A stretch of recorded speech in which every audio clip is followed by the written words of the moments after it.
Hey folks, welcome back to the channel. This is Jason.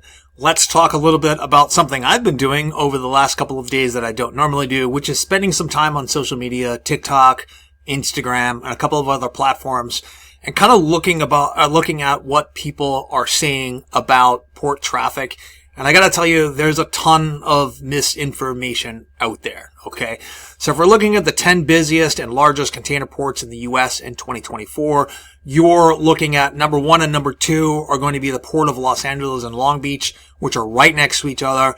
And between the two of them, they're going to do roughly 20 million tons of traffic per year.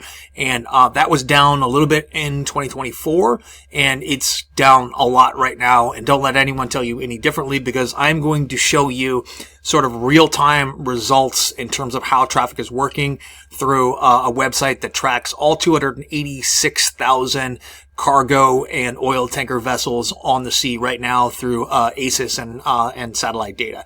So let's take a look here for just a second at the world's busiest ports. I'm not going to be comparing the ports of Los Angeles to the ports of Shanghai. We're looking at Los Angeles here, ranked at number 18, and Long Beach is going to be somewhere right around, well, it's off the screen here, okay? So the best port, the Chinese port we can compare to is going to be Xiamen. So right here we have global marine traffic, looking at roughly 286,000 vessels at this point right now. Right? Currently actively monitoring 286,019 vessels. So let's take a look here at the port of Xiamen, which is going to be one of the easiest ports to control, to compare to Long Beach. And we see that there's quite a bit of traffic out here, quite a bit of vessels on the move. These are vessels that are all docked and being unloaded and reloaded. These are vessels here that are waiting to be unloaded. And this is sort of the city that kind of compares best to the Port of LA. But let's remember, Port of LA is actually two ports, LA and Long Beach. So we're going to zoom out here a bit. We're going to take a trip across the ocean. And I know you guys don't see this, but I do. This is actually an indication that traffic is down. I do pay attention to this because I'm kind of a nerd. Let's take a look at the Port of Los Angeles now. Same amount of zoom in there. We don't see any ships on the move. We see very few ships on the move. We see a lot of ships waiting. I don't know if these are empty ships with no voyages scheduled. I don't know if these are ships waiting to offload or onload. It doesn't look like the port is actually all that full. So that is a definite sign that we have a decline in shipping. If I take a look at the port of San Francisco, which is a smaller port, but it is essentially empty, with I'm looking at the same level of zoom with almost nothing coming into the port. Very few ships underway here, and it looks like there's no backup. There's usually a backup to onload and to offload cargo. If we look at the port of Seattle, we're looking at the same thing. There's nothing coming down the channel towards the port of Seattle. There's one ship leaving, a few ships sitting there. Not a ton of traffic, even though when we zoom out further, we see that. Now, if I want to look at ports that are comparable to that size U.S. port, I need to go all the way over to the Netherlands. We're going to take a look at the port of Rotterdam here. And you can see that Rotterdam is, it's larger than LA, but not by that much. I think it's about 13 million tons per year. It's full of cargo ships. Now, I have filtered out passenger vessels. I filtered out fast-moving vessels. This is only showing tankers and container ships and bulk carriers. That's all it's showing. The dots indicate that it's stationary, and these indicate that it's underway. The arrows indicate that it's underway. So if anyone is telling you that we don't, and look at everything waiting out there to offload cargo. Look at all the ships on the move, and this is all for the port of Rotterdam. Okay, that's what a healthy port looks like. This is not what our ports look like at this point. So global trade to the United States is decreasing.